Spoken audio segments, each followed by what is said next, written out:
નમસ્કાર મિત્રો, welcome to પાઇવે education.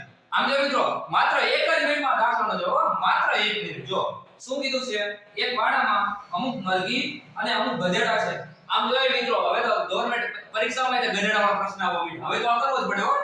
અને જેના કુલ માથા કેટલા છે 100 અને કુલ પગ કેટલા છે 240. તો મરઘી અને ગધેડાની સંખ્યા કેટલી? સાવ સહેલું છે. શું કરવાનું, જેટલા કુલ પગ છે ને એ કુલ પગને શું બે વઠ્ઠા મારી ડાયરેક્ટ અડધા કરી નાખો એટલે 120 થઈ ગયા. અને 120 માંથી જેટલા કુલ માથા હોય એ બાદ કરી દેવા. કુલ માથા 100 એ બાદ કરે એટલે શું મળ્યા 20. તો આજે 20 મળ્યા ને 4 પગ વાળા હોય. કેટલા પગ વાળા? 4 પગ વાળા. 4 પગ વાળા કોણ છે? તો કે ગધેડા. હવે ગધેડા કેટલા થઈ ગયા 20. હવે બાકી કોણ રહ્યું? મરઘી. તો આજે 100 માથા છે ને, આ 100 માથા એમાંથી આ 20 બાદ કરી નાખો, ગધેડાને બાદ કરો એટલે આપણને શું મળે? તો કે બે પગ વાળા. બે પગ વાળા કોણ હોય? મરઘી. તો 100 માંથી 20 જાય તો 80. તો 20 80 શું હશે? ઈ બે પગ વાળા. બે પગ વાળા એટલે કે મરઘી. હેને હાવ વેલું. તો આ બીજો પ્રશ્ન તમારે હાથે કરવાનો પાછો, નકર આપણે ભૂલાઈ જાય. શું છે?